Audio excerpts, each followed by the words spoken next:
Okay, let's pick up off where we left off from the last video. And we learned in the last video that there is a very special relationship between the legs and the hypotenuse in a 45, 45, 90 triangle.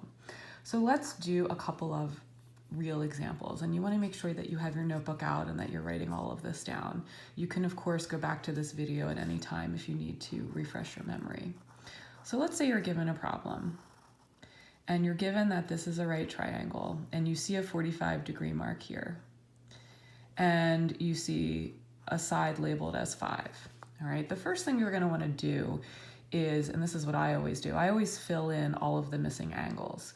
So because the angles in a triangle have to add to 180, I know this missing angle is 45, and it's just helpful to fill it in so you can have all of the information.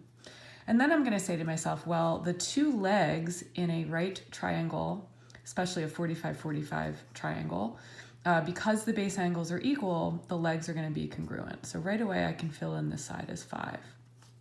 And instead of using the Pythagorean theorem to find the hypotenuse, which you're more than welcome to use, we learn that a good shortcut is I can just take whatever the leg is and multiply it by the square root of 2, because that is the relationship that will always occur here. So to save ourselves a lot of work, we can say, well, hey, if this is 5 and this is 5, this hypotenuse has to be 5 times the square root of 2. And it makes sense that we are multiplying, right? Because the hypotenuse is across from the largest angle. Therefore, our hypotenuse should be our largest side. So to go from a smaller side up to a larger side, it really makes sense that we multiply. So that is an easy way to think about it. It saves us a lot of work if we just know this relationship. Okay, let's try another problem. Let's try something a little more complicated. Let's say we are given the following. And I'm going to make this a little complicated for you guys. So I'm going to make this, let's make this the number 3. Okay. Now you might be thinking, what? What do I do with that? So one of the things you want to recognize is if I have a hypotenuse, since it's my largest side, if I want to go down to figure out the smaller side, it would make sense to divide, right? So going back to this top example, if I wanted to go from the hypotenuse of 5 root 2 down to the leg, right? The way that I would get there is I would divide. So let me just do an example of that. I would say 5 root 2, I would divide by root 2, because that's the opposite of multiplication. And the root 2 over the root 2 is really a fancy 1. And I would get 5, right? Going down to smaller, I divide. Going up, I multiply. So if I follow the same logic here, if I'm given a 3 for the hypotenuse, to go down, I'm going to have to divide by the square root of 2. So 3 divided by the square root of 2. Now you learned in the previous videos that you cannot have a radical on the denominator. So you need to take that, you need to multiply this fraction by a fancy 1, which is root 2 over root 2. Remember, 1 doesn't change the value of this fraction.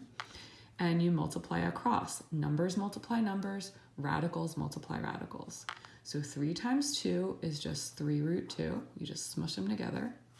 Root 2 times root 2 is really the square root of 4, but you guys know that the square root of 4 is really 2. So 3 root 2 over 2. And you cannot reduce 3 over 2, so this is your answer to the leg, 3 root 2 over 2. And then we would know, because this would be 45 degrees, that the other leg would be identical. Okay, now you might be saying, wait a minute, I don't know if I believe you, Mrs. Bailey. I don't know that 3 root 2 over 2 sounds right. Well, what we could do is we could take the leg, and if we wanted to go up to the hypotenuse, we would have to multiply by the square root of 2, right? To go bigger, I would multiply. Going from x to x root 2, I multiply by the square root of 2. So let's just do that for illustration. If I took 3 root 2 over 2 times the square root of 2, that's really over 1. Again, radicals multiply radicals, numbers multiply numbers. This is 3 root 4 over 2, right? 2 times 1 is 2. The square root of 4 is really 2. 3 times 2 over 2 2's cancel, you get 3. So this is in fact the correct answer. Let's try another example. Let's try making 10 the hypotenuse. Okay. And let's look for the legs. Okay, again, to go from the hypotenuse down to the leg to get smaller, I always want to divide by root 2. So 10 divided by root 2. I can't have a radical on the denominator. I'm going to multiply by the square root of 2 over the square root of 2. This gives me 10 root 2. And the square root of 2 times the square root of 2 is the square root of 4. But you guys know the square root of 4 is 2. So 10 root 2 over 2. Now, you want to ask yourself the following question. Can you leave your answer as 10 root 2 over 2? And a lot of you are probably thinking, no way, don't do that, right? Because 10 over 2 reduces to 5 over 1. So my final answer is 5 root 2, and then I know the other leg is 5 root 2. I will see you in the next video for more practice.